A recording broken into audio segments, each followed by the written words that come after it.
afternoon, everyone. Uh, I'm,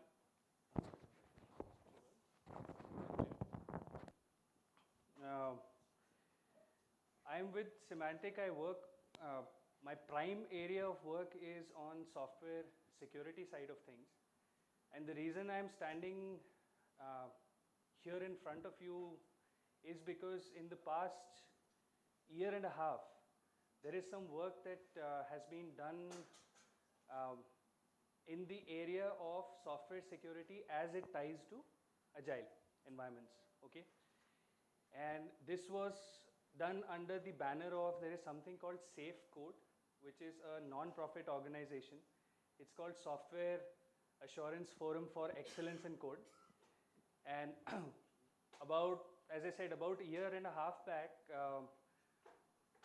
pretty much some of the biggest firms, such as Symantec and Microsoft, and we had Nokia, and we had EMC. So senior security professionals kind of got together, and we were trying to solve one problem which is specific for agile environments, which is in agile, typically security is not given an upfront thought. As we have seen since the morning, even if you look at the agile manifesto or things which you need to deliver, etc., etc., I could not find a single slide where there was a mention of we want to deliver working and secure software. Okay? So we realized this is a problem, and the reason why this was a problem I'm going to cover. And what happened is we had almost a 1 year collaboration. Okay? And that collaboration resulted in a white paper. Okay? So I was the lead author of that white paper, and then after we got the white paper out, we went to our respective organizations and started working with product teams, actual product teams who were either already on agile, okay, or who were thinking of transitioning to agile, to see if we could help them imbibe security as part of the agile development process itself. Okay? Because fundamentally, as I mentioned, agile and security do not go together. Okay? So that's what I'm going to cover. As far as my background, yes, I've been in the industry for a while, about 12 odd years. I have a bachelor's and a master's degree in engineering, and other than that, these are the kind of things which I do. I'm not going to read the whole paragraph, but I'll give you an idea. I do things like threat modeling, things like penetration tests, things like secure software code reviews, okay? Or things like helping QA teams with their security test plans, or helping them get started. What is the thought process which goes when you're looking at use case versus abuse cases, okay? Because that's a common thing. If you are from the QA side of things, those of you who are here are probably from, I'm guessing, mid-management and above, so you would be knowing that QA teams typically have that thought block, right? Or development teams say that, hey, my code is perfect, it's working fine, what could be the security impact, or what are the holes, why should I worry about writing secure code? So those are the kind of things which I do on a daily basis, okay? So this was an sort of a extracurricular effort, and that effort borne fruit. It has been received very well in the industry. I was made to understand by the Safe Code people that when we released the paper, when it got published and there was a press release that went with it, there were some, I think, 26 or 2700 downloads in the first week itself. So that tells us that there is a problem which this paper attempted to solve, and hopefully people found it useful. Okay? Now, the reason or the way I'm going to take this presentation is not to throw this paper at you. I do not want to insult the intelligence of people here. You can look through the paper in detail. It's about a 40-45 page paper. But what I'm going to cover today is how to consume that paper, and in a nutshell, what was the design philosophy. That is one. Second is, how has it been used inside Symantec thus far, and what are the key takeaways we have found. So I'll also try and cover some FAQs, as in what are the kind of questions which have come up from agile teams when they have tried to consume this work. Okay? So feel free to bring up questions as we go along. I'm open to that, and no, I don't get derailed with that. Even if there is a mobile that rings, that's absolutely fine. We can sing along as long as there is a good caller tune. So, okay. Uh,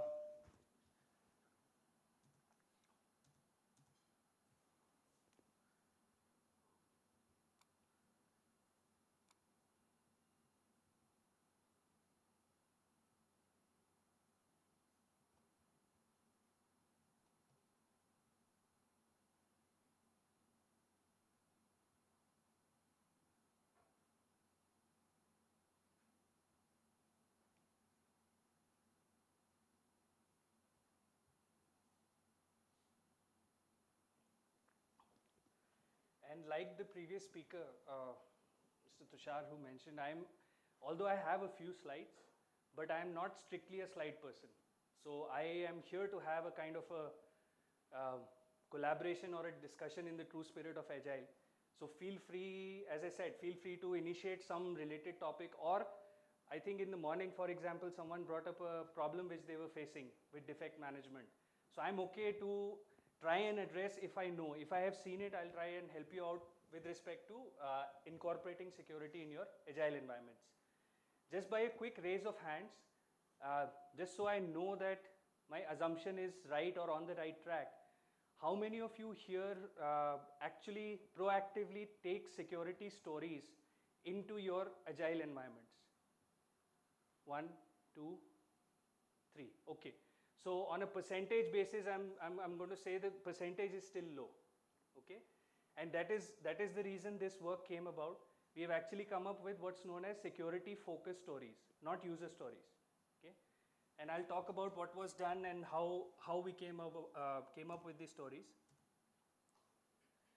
So yes, these security focused stories were created along with associated tasks, whatever are your backlog tasks, right?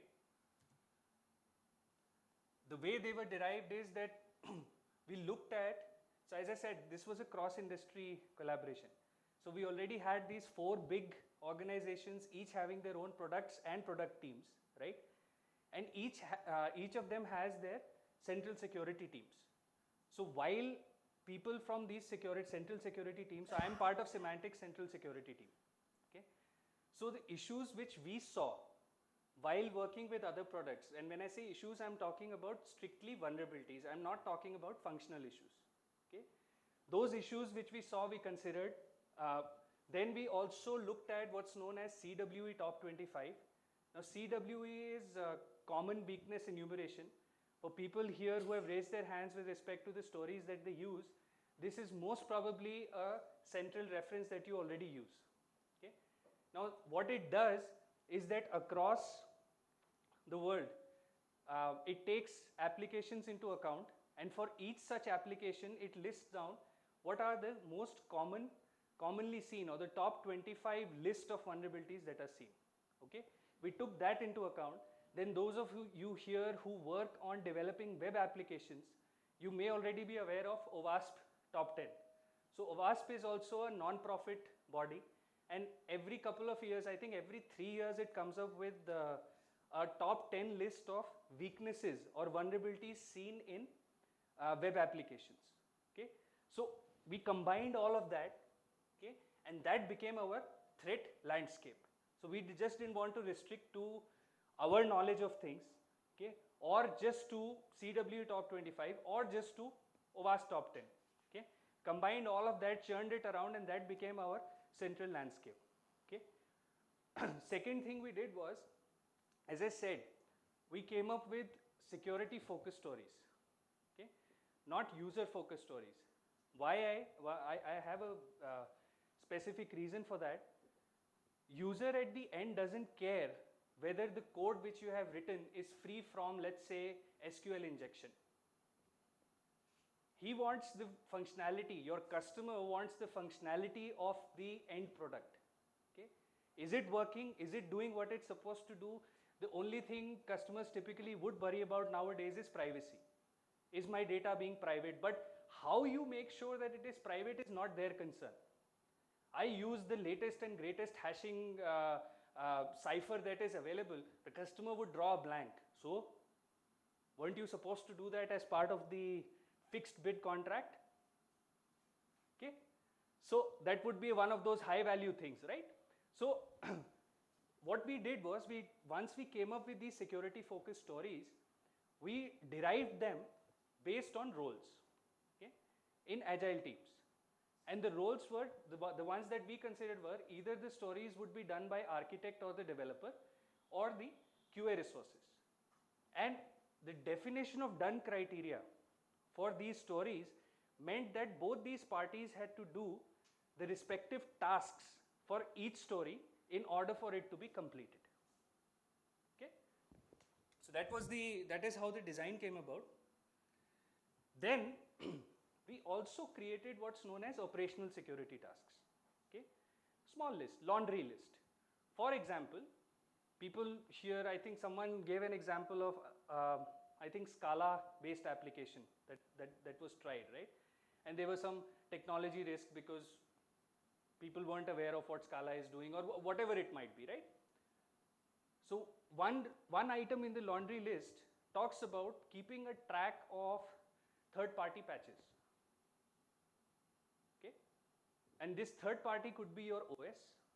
If you have the next, let's say Windows 2K8 R2 is not supported anymore, although it is, but let's say, or let me take a real example. Windows 2003 server is not supported anymore for a lot of, I mean, Microsoft itself has announced end of support life, right? So if you develop something which has a dependency on Windows Server 2003, that in itself is it's going to be a functional problem for you. So instead of looking at that, we said, what if, or there is a line item that says, or there is one operational task that actually says keep a proactive track of the security vulnerabilities in your third party or the OS components, right? Then I have another task in there which says, for example, people sitting here who have a security mindset versus people sitting here who don't know what I mean by a security mindset. What do you think they need? The second category, what do you think they need? Any guesses?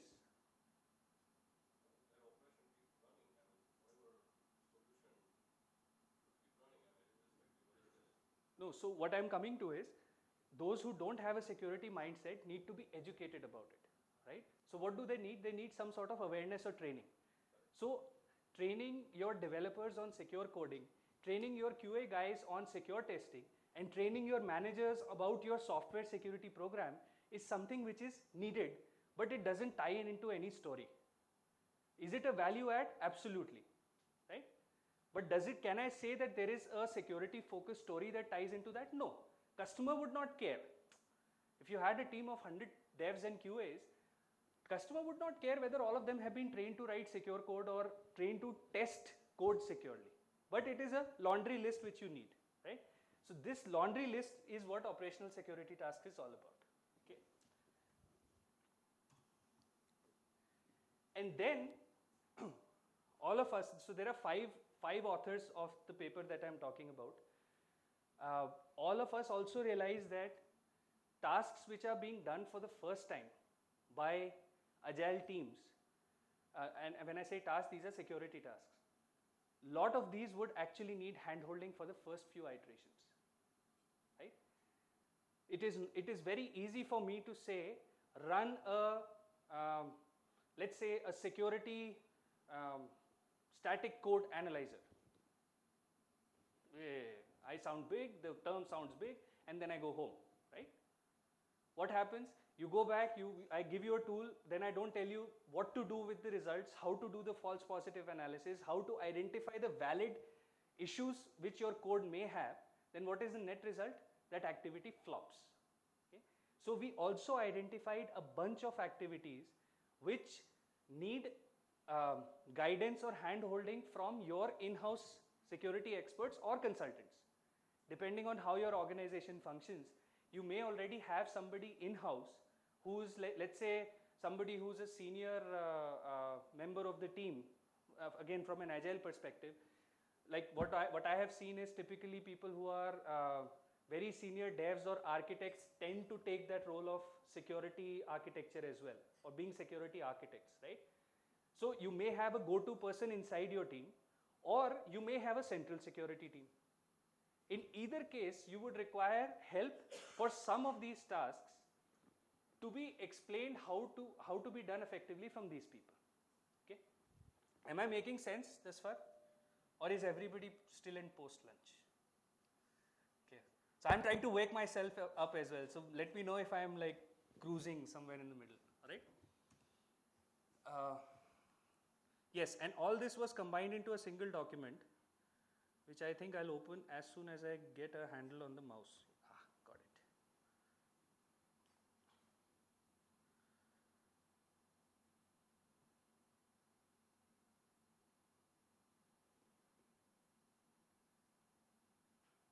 It will or won't it?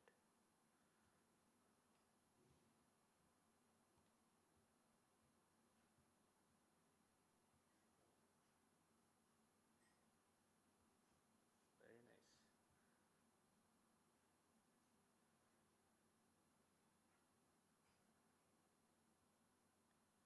I think it opened, right? What is it?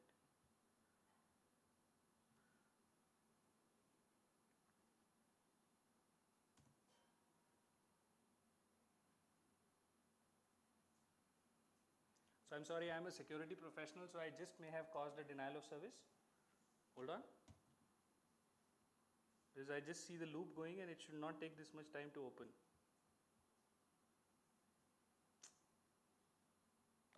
There you go.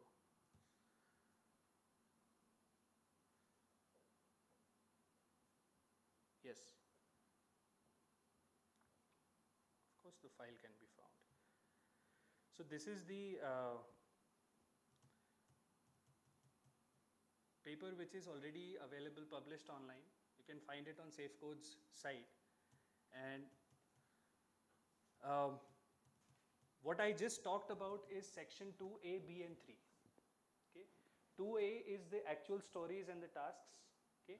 2B are the operational security tasks, the laundry list. And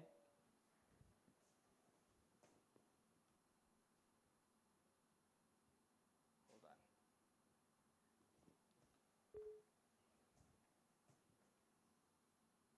No.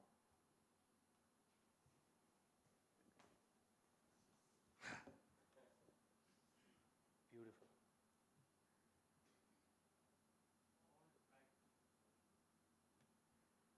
Alt what?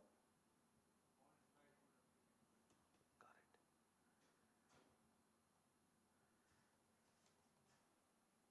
Stay here. Right. All right. And then the third, 3 is the one which I just told you about. There's a certain bifurcation.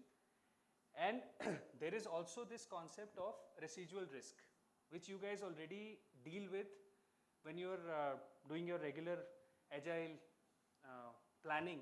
You always account for this is the technical risk that exists to our projects, and this is how we'll handle it, or we'll handle it in the next version 2.0 or 3.0 or whatever the case might be. This residual risk again is in terms of the stories which you pick up, but you don't get to do them for whatever reason, or you do them incompletely.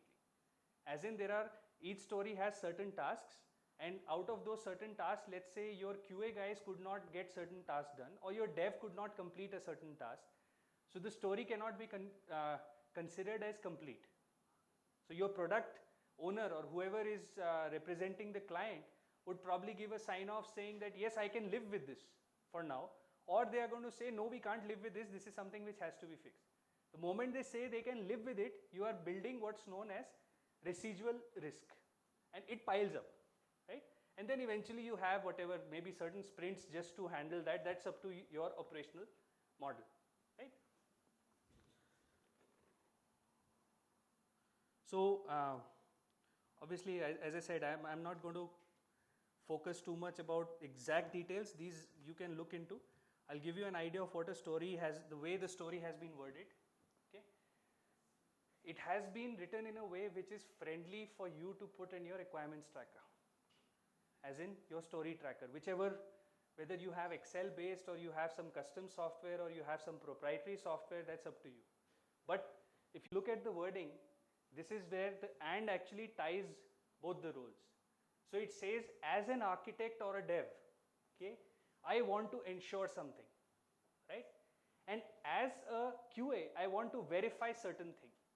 And what is that certain thing? That certain thing here is allocation of resources within limits or throttling. Now this is the high level definition of the story.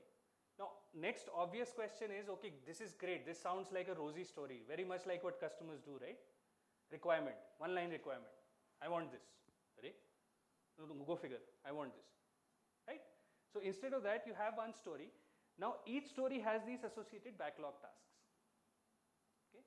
And what we have done is for each one of those backlog tasks we have prepended it with the role who needs to take care of this. So if I am looking at throttling, what does it mean? What should your architect or whoever is your acting architect? See, some teams do not have the luxury of having a dedicated architect. So somebody doubles up as an architect. This guy has been with us for 5 years. He knows Agile very well and he can deliver products, so blah, blah, blah. And so let this guy be the architect for this set of sprints, right? So whether it is your designated architect or your acting architect, these are the things which that person needs to take into account with regards to your product's architecture. Okay? So things would be clearly identifying resources. What are the number of simultaneous connections? Okay? What is the file size that can be uploaded? Right? So on and so forth. If I come down to testing, right? So you conduct performance or stress testing to ensure that the numbers chosen are realistic, right? And then we have also tried to give a corresponding mapping of the CWID for people, as I said, those who are new to or getting used to security, or even for those of you who are used to security. It would be a wise idea to look at a story and maybe look at the corresponding weakness. So if you want to understand what is throttling, resource throttling all about, what are the potential issues that it can throw, you can go here. So on and so forth. There are some, I think I recall it is some 33 or 36 odd stories that we have come up with. These are like the default list. Not all 36 will apply to the product with which you are working. Okay? But that does not mean that choose the first 10 or choose the next 10. No. I'll come to that. Why I'm saying that is you have to carefully spend time the first time around to identify the stories which are applicable to your technology and your application. Okay? So I'll give you a quick example right here. If I go to this one, second one, right? So I want to verify that the application has appropriate encoding for output context, right? What if I don't have a web application? If I don't have a web application, how do I care what is being given back from the UI, because the UI is not going to render anything back to the browser. So this story would not apply to me. Or if there are some things around buffer overflow preventions, right? I have a C# base code base or a Java code base, so you don't have to worry about buffer overflow related stories or format string issues, right? So that's the diligence which I'm talking about. First time it needs to be done by the team, because the Scrum team knows or is supposed to know what you are wanting out of it in your sprint 0, as was being mentioned in the morning. Sprint 0, you have identified the technology, how you're going to deliver, what are the kind of stories you're going to pick up, etc., etc. So during that time, you would ideally want to understand that what is the security posture of my application. Okay? All these breaches which you hear about, or vulnerabilities, or this data got hacked, that data got hacked, and all of that are because no proactive measures were being done by those companies into their applications. When I say proactive measures, I am referring to software security measures. Okay?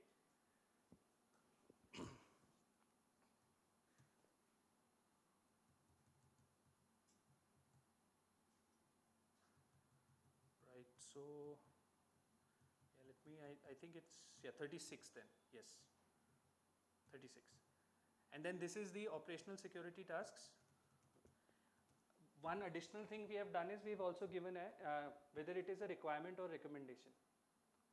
Okay, so as I said, like configure your bug tracking to track security vulnerabilities. You already do that for your functional issues. Why not do it for your security issues? Don't put in that many details in there, but at least have placeholders in place. So laundry list. Okay? And then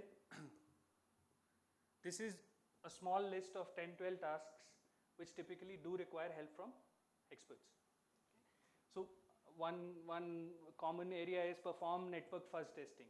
Good to say, good to hear. What do I do? What tool do I use? How do I configure it? How do I interpret the output? So all of those things someone needs to help you with for the first time. And then this is the residual risk acceptance part. So as I said, 5 of us had got together. So these are the people.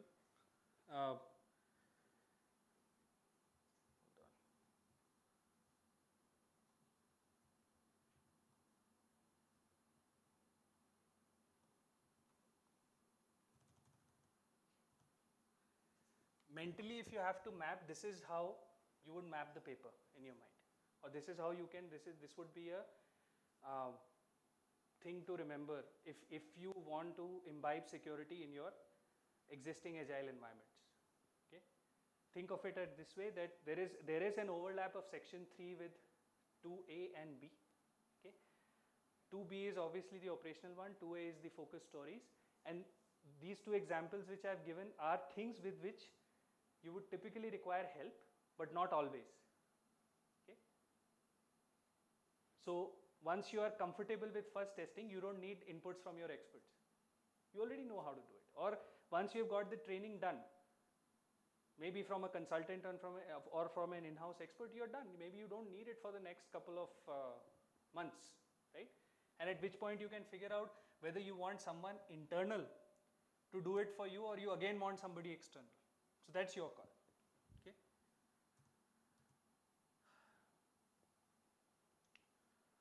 So I'm hoping everyone is clear on the what part, right? Why I'm standing here and what was being done. Okay, and the way you could use it. Now, why was it done? These are the kind of problems we heard from agile teams. When we interacted with them, we realized that they come up with these kind of things. Time nahi hai, sprint is just too. I'm referring to Scrum environments, because at Symantec mostly the teams are on Scrum. Okay, so they said our sprints are very short, 2 to 4 weeks. There's no time.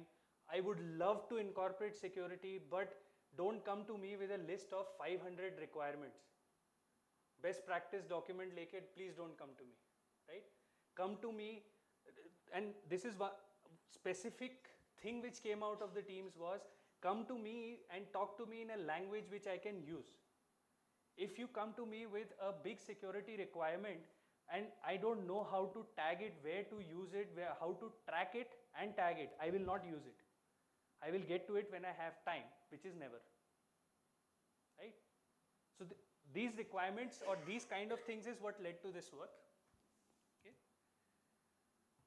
What we had seen was that these specific agile teams, not all of them, because a lot of them were not even looking at security proactively, right?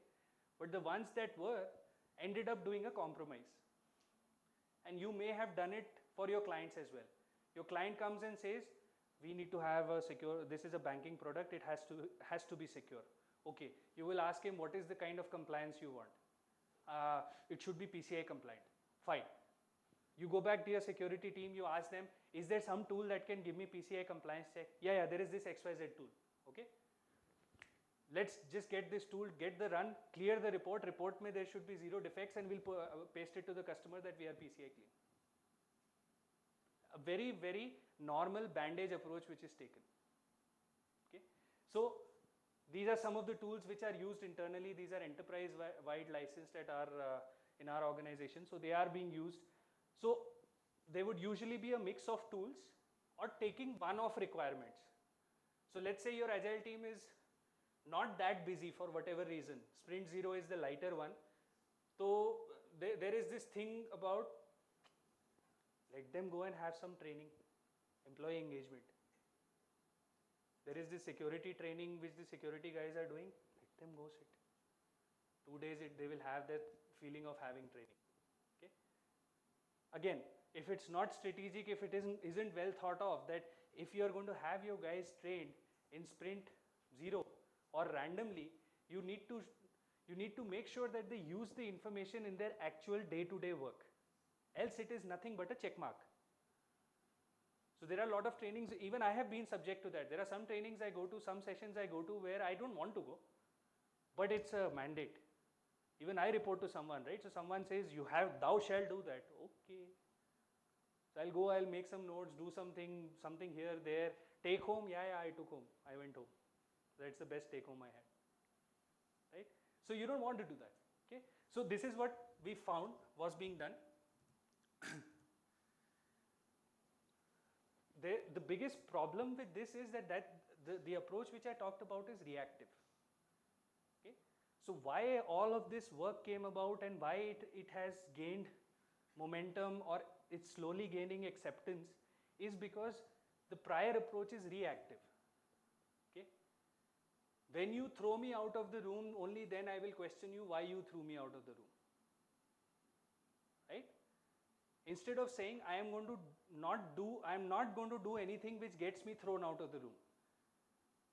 In other words, replace the phrase which I just said with you being the vendor and your customer throwing you out because of you delivering an insecure application and some single vulnerability getting exploited, and let's say the customer sensitive data got leaked, and then you are in a huddle mode trying to figure out what happened. Why? Because the proactive thought process wasn't there. Despite the fact that you were on Agile, everything is there, but the thought process wasn't there that I have to deliver secure code, not just working code. And I'm alluding to this, the speakers in the morning, except the pre-lunch speaker, both the speakers in the morning did not have any specific mention about security aspects in Agile, and I was stunned. Stunned not because they didn't have it, stunned because I realized that the problem was actually existent. It is still there. It is very much in your daily grain of doing things. Okay? This reactive approach causes what we have termed as security debt. You guys probably already have, as I said, you already have this concept of technical debt, right, in Agile, wherein the functional stories which didn't get done or there was something residual risk was there, so there is this debt that you pile up. So instead of technical debt, we realize that this is more appropriately called security debt, right? And needless to say, over your releases, the debt will pile up. It's like credit card swipes, right? So if you don't actively monitor the swipes that you're doing on your credit card yourself, eventually you will end up in what's known as, in the financial terms, it's known as a debt trap. Okay? Where you realize that it's impossible to even pay the minimum amount to your credit cards. And you go for settlements and you'd say, please waive this off, please waive that off, blah, blah, blah. So in our analogy or in Agile analogy, this is a costly mistake you cannot afford to make, because what this basically implies is that the cost and the constraints which were being alluded to earlier, the constraints would reach a stage where if you had a security issue or a breach in your application, the client is not going to come back to you. They'll give you a chance to try and address it. If you can't, then you have lost that client. Now, depending on the size of the revenue, that can make a big impact. Okay? So, as I have referred here, you can refer to section 1 of the paper. I showed you that as well. Now, we'll cover some of the points as to people who may want to explore this work, see if this is applicable to your environment. You can even think of adding that to your contracts. If that is not, I'm guessing that's probably not the case. So this could actually tie in very well with the value thing which Tushar was mentioning about. Because this is a direct value which you're giving to your customers, secure software, not just software, okay, or not just functional software.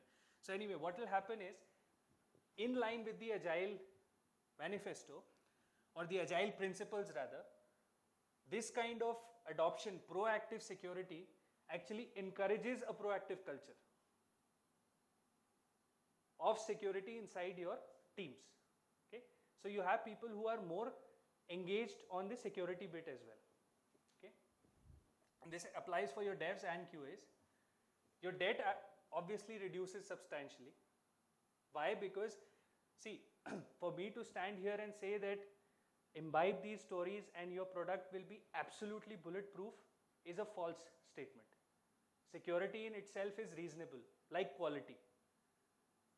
No matter how many number of functional tests you do, there will always be something which is there, which is pending, something maybe on the regression part or something on the integration part which was not covered. And is it that the QA team did not do a good job? No, because at that point it is just reasonable. Whatever they could do in a stipulated time with the given set of things, they did, right? So eventually your debt would reduce. Okay, why? Because you use, it's not that I saw the hands being raised from a couple of people in the audience who said that they are already using security or they are imbibing security in some form or the other, right? So this work does not imply that you throw that out the window. Okay, this work implies that you kind of complement it, you add it. I'm sorry, you supplement it. You don't replace it. Okay, so if you are using security tools, great. If you have been having some central stories around security, some broad stories, but you have not known till now how to make it more granular, then this is your way to become granular. If you knew the story but you don't know what in details could be the associated backlog tasks, then here is your answer. Okay. Central tracking, as I said, and I showed you an example that the stories have been worded in a way where they can readily fit into your trackers, Excel based or whatever tools you have. Okay. And then another benefit is that there is the general tendency or the culture is to do security when there is a compliance push internally on your organization or your customer demands it. Usually that is how things typically function. Security hai, we can overlook it, what's the big deal, right? But if you do any of these things or the things which I'm telling you about, and when you go for compliance of your products, it will actually end up, it will result in speeding up of your compliance efforts, right? And you might be going for any of these. Like in India, I've seen a lot of firms go for ISO 27001. We are ISO 27001 certified, right? Or we are building, as I said, we are building a product for the banking sector and it has to be PCI compliant. If you look at the requirements of PCI, there is a section 6.5 of PCI which talks about putting specific controls in your development life cycle. These are the kind of controls, the kind of stories which I'm talking about are nothing but your controls. Okay? HIPAA, for people who may be working on the health sector as such, maybe developing products for the health sector. Okay? NIST 853 is more of a US federal government requirement, but it is very critical for a lot of US customers. I mean, if you have customers who are based out of the US and are under the aegis of the federal government, some way or the other they will say that, do you comply with this? So you don't have to say, no, we don't comply. You can say, yes, not direct compliance, but this is what we have. And that itself kind of guarantees you compliance. Next obvious question is, yeah, all this sounds good. Now I would want to try it. What should I do? What should be my takeaway from this? When I go back, if I want to look at your paper, you've told me how to consume it, but what are the exact steps? Okay. So this is what you would do. You would obviously need to review the accompanying document, which I've shown a glimpse of. You will have to spend some time identifying the stories that apply to your product. I cannot emphasize the importance of this particular step. Okay, this is one time. Okay, one time as in the first time before your set of sprints are starting, you need to review this. Okay, other time you review it when you have significant changes in your applications. So one example is, let's say you were building a web application or a set of web applications which did not have single sign-on, right? So when it did not have single sign-on, there was a set of requirements which you picked up, the stories, right? But at a later stage, maybe after your first release, at R1, you decided that now the customer says, I would like a single sign-on for all these 5 applications. Now that's a significant change, right? So then you would need to go back to the selection process of the stories, make sure that you are accounting for stories which tie to the single sign-on bit of things. Okay. Then you obviously, next step would be identify the list of tasks you would like to pick up for a given feature or release. In my interaction with various product teams, I have seen most of them have something or the other kind of sort of in place. It may be patchy, it may be iffy, it may not be formal, but something or the other from that laundry list is already in place. So one time I had someone from the product team who was the designated, we refer to them as security leads. Okay? Not really a role in itself, but it's like a pseudo single point of contact within that, for that team for security issues. And I was questioning this person and I said, how do you keep track of certain patches, and let's say this team had heavy reliance on Java technologies, right? So they had this Tomcat being used and actively, right? So Tomcat was a very active component. And so I was just asking him, see, Tomcat has these issues all the time, or Java has certain patches which it comes up with. What do you do? He says, oh, well, nothing. Every morning I come, the first thing I do is first half an hour I go to the vendor site and check whether there are any patches or not. So he was already doing it.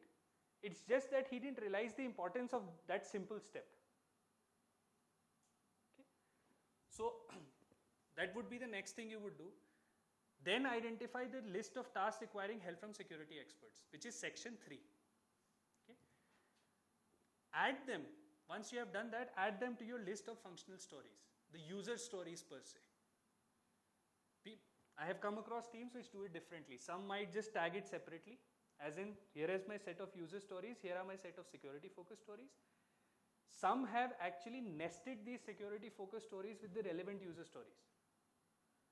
So there is an application which is helping me meet certain objective, as in there is one story which is helping me meet certain objective, and here is a security story tied to that feature behind the scenes. So one is what the customer sees versus what additional thing are we going to do behind the scenes. Okay. And then whatever are your definition of done guidelines, right? Then you complete the stories and tasks as per your definition of done guidelines. Manage the debt. Again, I've seen teams tie it with technical debt, or you can say this is my technical debt and this is my security debt. So this, depending on how critical security debt is for your organization, you can have your product manager take a call on that, product owner, or product manager, product owner, whoever is your designated product owner for different projects. Okay. Is everybody awake? Do we want to do that dance thing? Now I didn't suggest that after lunch because that would not have been a good idea. So we didn't. There was no point in getting the lunch out, you know. So okay, good. Now I'm going to cover some of. No, let me give a slight background of that. So once we had this work in place, okay, all of us, when I say us, I'm referring to all the authors from different organizations. We started going back to our teams, agile teams, inside the organization. And we said, guess what? We heard you loud and clear. The last time around when we came to you and we said, can you imbibe security in your agile development? You said, I am not going to translate your requirements into stories. Get me stories, we will talk then, right? Guess what? Now I have the stories and I have the operational task and I have the task from which you need our help. Okay. Now do you want to take it? So the response changed. The response was very positive, right? So what has happened is, while helping teams with this implementation, there are a bunch of FAQs which have come up till now. Some of them are very small, which I'm not going to cover, but here what I'm going to discuss are the broader ones, or the most common ones which have come up. okay, now I'm implementing, now should I do this forever or should I not do this, those kind of things, right? So that will give you an idea, and this is data gathered from on the field implementation tests. So this is not theoretical, this is not made up, okay? One common question which comes is, do I need to select these stories every sprint? Valid question, right? So you have a set of sprints now, oh my god, are you wanting me to do this selection of 36 stories in every sprint? No. I just covered this previously, that you would do it maybe in your sprint 0 is when you would do the selection, and then when you have any major changes to your application, after your set of let's say 4, 5, 6 sprints are done, you are done with a certain feature development or whatever you were committed to, and then there is something major. See, Raja mentioned, Raja, right? The first speaker, right? So he mentioned in the morning about architectures, right? About the fact that Agile obviously has emergent architectures. As in, it is not something which you draw on the board right now and you just sit and sleep over it. It keeps changing, or it is ideally supposed to be ever changing, right? So with that respect, when you know that there is a change that is coming up in your next sprint and which is going to be a major change, let's say the customer changed some major requirement, right? That time you would need to do the selection. If that is not the case, if everything is going as per, let's say you planned for the next 6 sprints and there is no change in the design as such and you're just doing it, no major change, so you're fine with the set of sprints. Okay. That's what I mentioned here. This diligence needs to be done once, and whenever major changes are made. Will I need to adhere to the selected stories every sprint? So there are some wise people in our product teams who came up with, what if I do it in this sprint, not in sprint 2? Maybe I'll do it in sprint 3. I'll do some of them in sprint 3, but not in sprint 4. So my obvious answer was that then why do you want to use it to begin with? Right? So once you have committed, see, understand this, that because of the way the threat landscape has been arrived at, and based on that the kind of stories that we have come up with, we haven't tried to beef up the numbers. These stories were not intended to be that let us come up with 95 stories. Teams would have thrown us away, right? So we have only kept requirements which we felt, or stories which we felt actually are needed across applications of different types. Okay? So will you need to adhere if you decide to pick it up? Yes. Another question which comes is, some of the teams are, or at least in what we have seen at Symantec is, some of the teams who have been on typical waterfall and who have transitioned, there is this concept of threat models. Okay, are you guys aware, or have you come across some variant of it? Okay, a show of hands, I just want to quickly understand so I can give a quick brief. You have, okay. So threat models is nothing but, as the name suggests, you look at the architecture at the point in time and you try and identify potential threats in that design itself. As simple as that. So some teams came up with, we are doing threat modeling, now we have moved to Agile, now do I need to do threat models? Okay? No. If you have consumed these stories properly, as in if that selection process has been diligent enough, you do not need to do explicit threat modeling, because those stories are nothing but threats. So out of 36, as an example, if there is a banking application for which you picked up 20 stories, you realize that 20 are applicable, those 20 are the potential threats which your architects, your developers and your testers are anyway going to address. So do you need specific threat modeling? No. What you do need is what's known as, in functional terms, you may have, I'm sure you would have come across data flow diagrams, right? So yes, data flow diagrams need to be retained, but explicit threat modeling is not a mandate. Then this question also gets asked, should or are the stories part of our acceptance criteria? Of course. Why are you doing them? If you are not going to hold them in addition to other acceptance criteria that you have, then what is the point of doing them?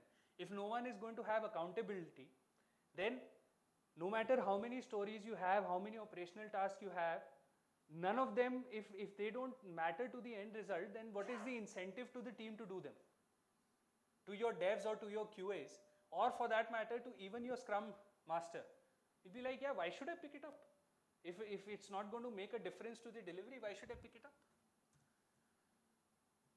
And then yes, this also ties in with the ones which you don't do actually cause security debt. Another question which comes up is, all this is fine, but I have cloud applications or I have mobile applications. Will these stories apply there? Yes. So the threat landscape itself, which I shared in the beginning, that threat landscape takes all of this into account. Cloud is just a delivery mechanism. Okay?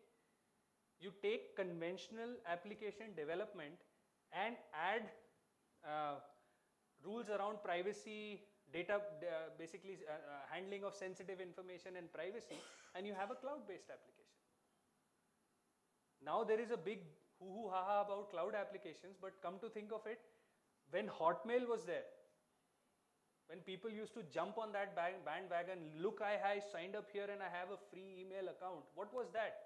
Did you know where the Hotmail server was sitting? None of us knew, but it was exciting. So it has been there since that time. It's just that it's become more glorified now, with addition of things like virtualization, and the desktops will go away or laptops will go away, whatever the case might be. So are they applicable? Yes. As I have been insisting since the beginning, product teams, or in your case you guys, would need to pick up relevant stories based on whatever is your existing application. Are you working for a thick client, or are you going to give your customer a thick client? Then look at those kind of stories. What are the underlying technologies? So based on that you need to identify. Yes, the most important slide. Thank you. I'm reachable via email, and no, I forgot to give my phone number, but usually if you email me, if you need any help with the implementation or further investigation, I'd be happy to help you guys out. Yes.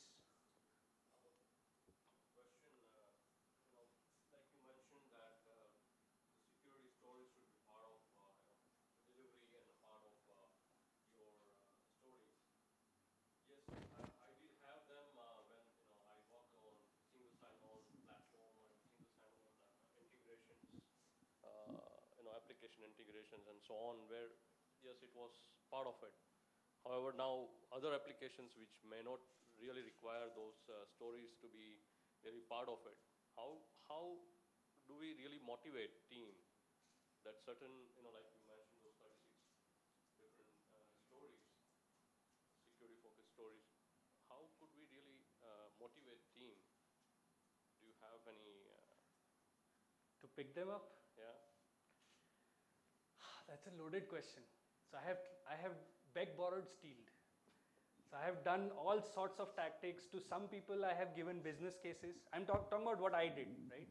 So I faced the same problem when I went to the teams for the second time, by the way, not the first time. First time they threw me out. They said, you don't have the stories, you have these bunch of requirements, I don't understand, go. Okay, go. Next, when I had the stories, I went back.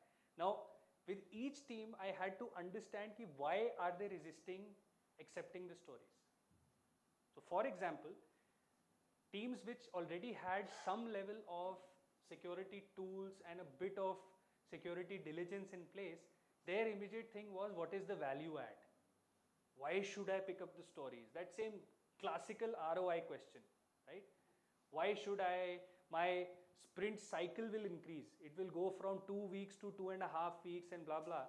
So what I would do is, I would probably, for such a team, I have done business cases where I have tried and give them the value aspect. That this is the benefit you will have, your debt, security debt will be less if you have a proactive approach, which you don't have at the moment. Because of that, I'm saying that you should consume. That is one. You will be surprised, there is a team which asked me this exact question, and I'm quoting the dev manager.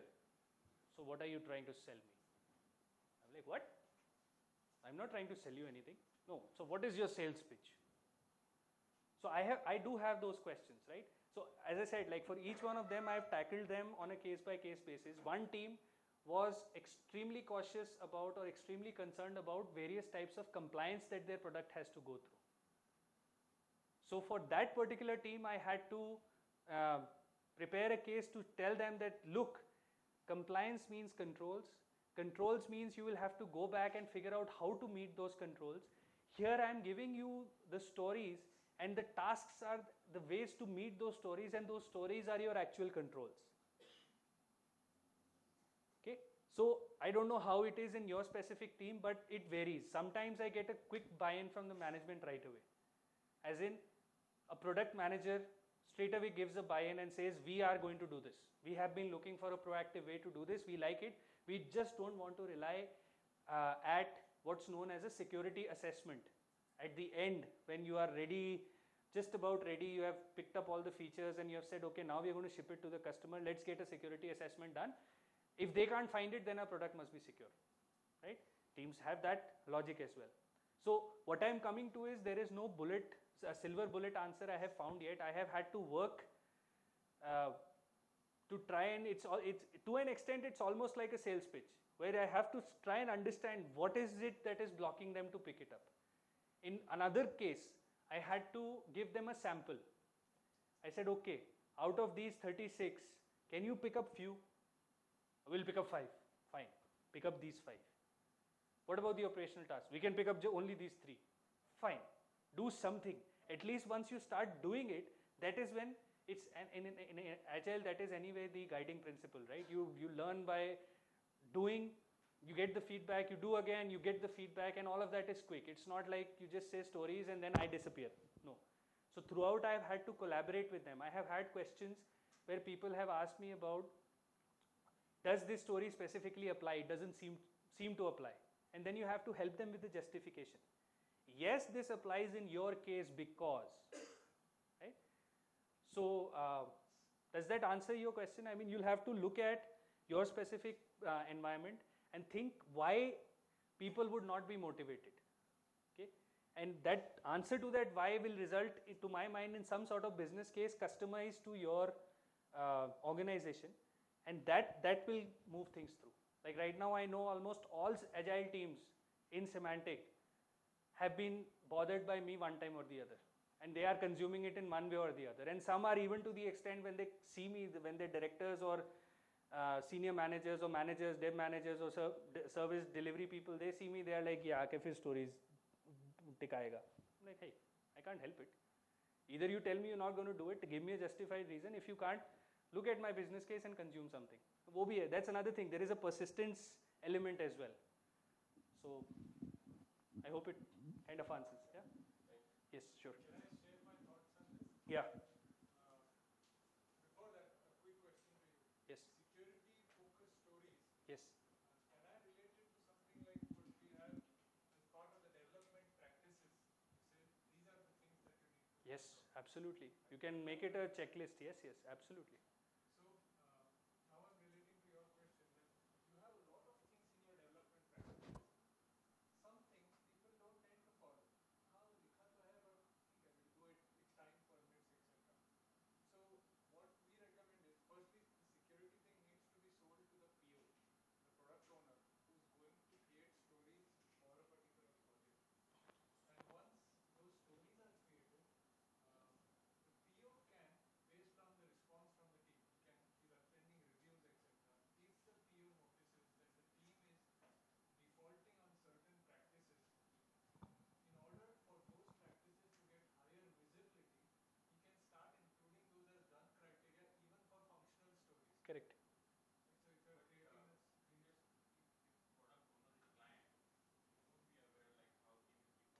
you're right, but usually there is an internal Mapping of the client is there usually.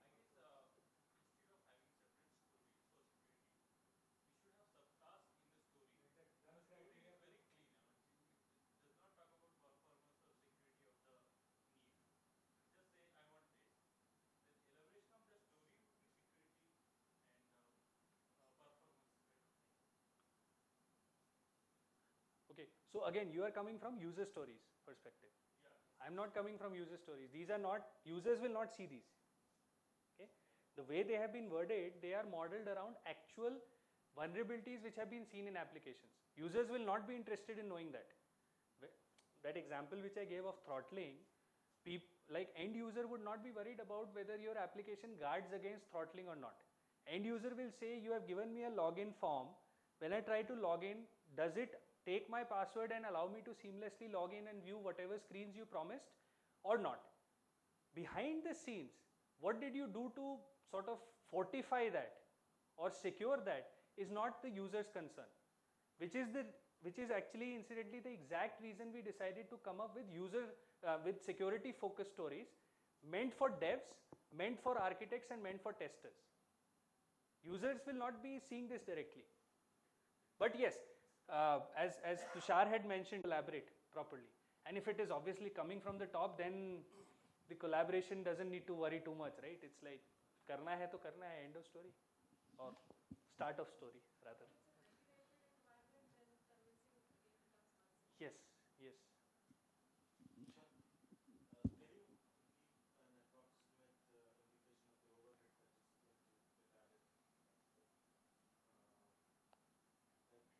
Like?